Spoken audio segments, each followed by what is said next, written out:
Той е роден на 5 февруари 1992 година в Сао Пауло, Бразилия. Той е син на Неймар Сантос старши и Надин да Силва. Има по-малка сестра на име Рафаела Сантос.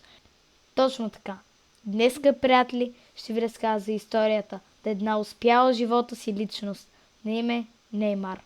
Преди да започнем, абонирайте се за канала и се включете към банката, както и харесате това видео. А сега нека продължаваме отбор умници. Точно така.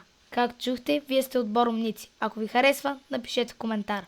А сега, готови ли сте да разберете?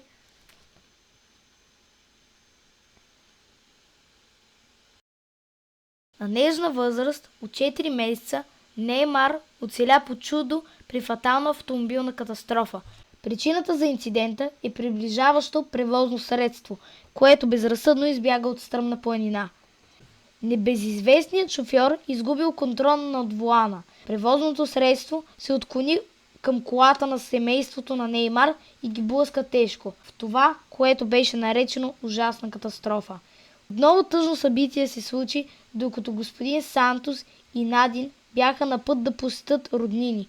Инцидентът се случи в дъждовен ден и бащата на Неймар изобщо не знаеше, че кола идва бързо към семейството му. Като опитен шофьор, той се опита да завие наляво, но вече беше твърде късно. Неймар беше тежко ранен, тъй като кръвта покри цялото му тяло.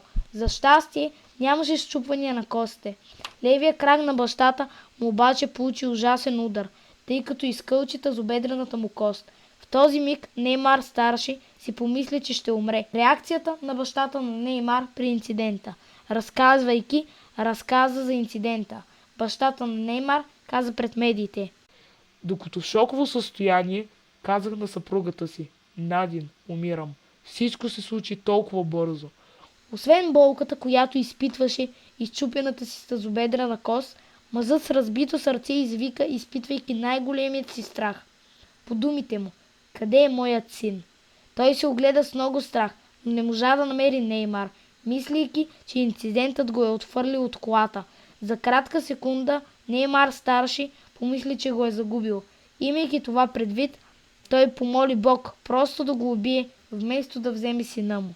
Надин, майката на Неймар, трябваше да излезе от колата през чупеният заден прозорец, като предпазният колан все още беше в капан на съпруга си. Като късмет, Бог отговори на молитвите на семейството, като хората се притичаха на помощ. Първо те издърпаха Неймар старши под седалката на колата му. Бебе Неймар беше в много жалко състояние. Кръвта напои цялото му тяло в момента, в който го закараха в болницата. Когато погледнете футболният гений днес, е трудно да повярвате, че той е бил жертва на такова ужасно изпитание в ранния си живот. 3 години след инцидента, семейството на Неймар посреща момиченце. Неймар е имал основните черти на единствено дете на семейството, преди да се роди сестра му. Той беше от типа винаги полезен на родителите си. Неймар винаги излага това сериозно лице, докато оказва помощ на Надин, майка му в кухнята. А сега, скъпи приятели, нека ви разкажа малко повече за футболната история на Неймар. Като дете той искаше да бъде всичко, от Батман до Супермен, а след това и от Power Rangers. Неймар просто беше твърде хиперактивен. Сред всичките му хобита от детството, футболът стана най-ценният. Бащата на Неймар разпознал невероятният талант на сина си в много ранна възраст и решил да му помогне да преследва мечтите си. Първо той му позволил да комбинира футзала с уличния футбол. На 6 годишна възраст Неймар започва да играе футзал. Футболната игра с твърд корт му оказва огромно влияние, докато расте. Футзалът помогна на Неймар да развие техниката си, способността да изпълнява движения в тесни пространства и скоростта на мисълта. Момчето беше от типа, който използваше своите трикове и финтове, за да победи играчи, много по-големи и по-възрастни от него. Без никакъв съперник, Неймар се превърна в най-доброто дете по футзал в цялата академия.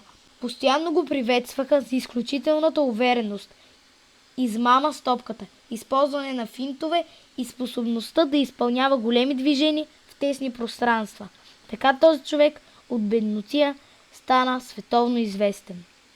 Това беше от днескашното видео от Боромници. Абонирайте се за канала Скамбанка, харесайте и ако искате да си вземете от моят мърч, отидете на сектор общност в канала и оттам разберете как. Ако ви се гледат още интересни видеа, може да цъкнете на ето тези две видеа тук. Благодаря ви, че гледахте. Чао и до нови срещи!